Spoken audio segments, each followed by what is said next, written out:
Modern Real Estate Practice, page 136. Real Estate Assistant. A real estate assistant, also known as a personal assistant or professional assistant, can be a combination office manager, marketer, organizer, and facilitator who has a fundamental understanding of the real estate industry.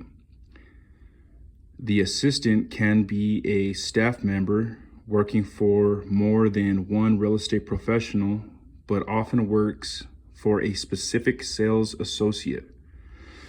The assistant might be required to have a real estate license, depending on the task performed.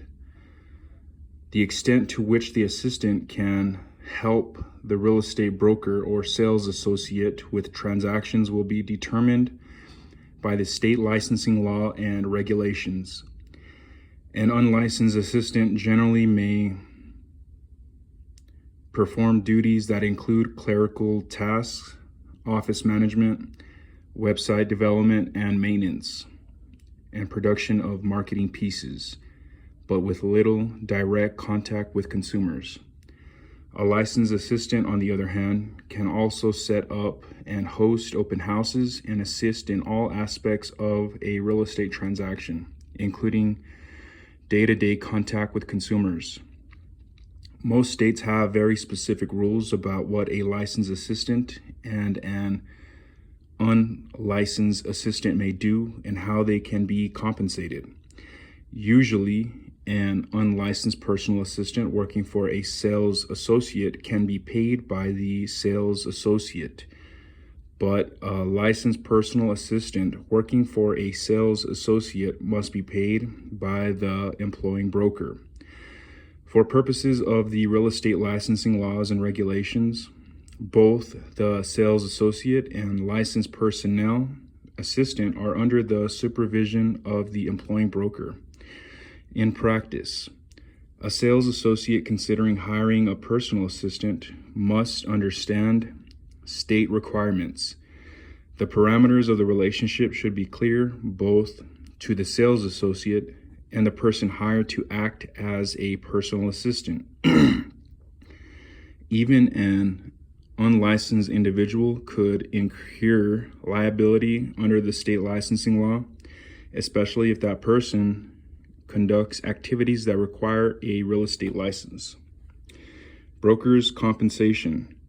The broker's compensation is specified in the contract with the client. The real estate license law or statute of frauds usually will require that there be a written agreement to establish the compensation to be paid.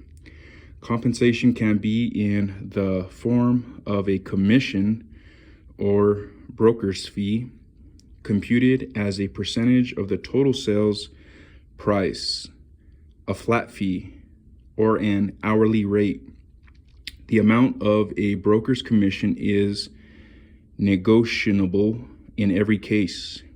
Even subtle attempts to impose uniform commission rates in an area are clearly a violation of state and federal laws.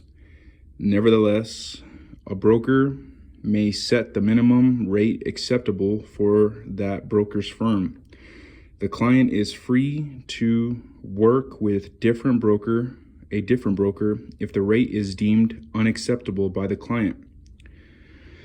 The important point is for broker and client to agree on a rate before any form of representation is established. The broker's compensation will also be affected by the participation in the transaction of a broker from another firm who may be representing one of the parties. Brokers have long realized that the marketing of a property is enhanced when the largest possible number of real estate professionals are aware of the availability of the property and can show it to their clients. Membership in a multiple listing service, MLS, provides that marketing opportunity, and the rules of the MLS set out the terms under which brokers agree to cooperate in the transaction, including the sharing of compensation earned.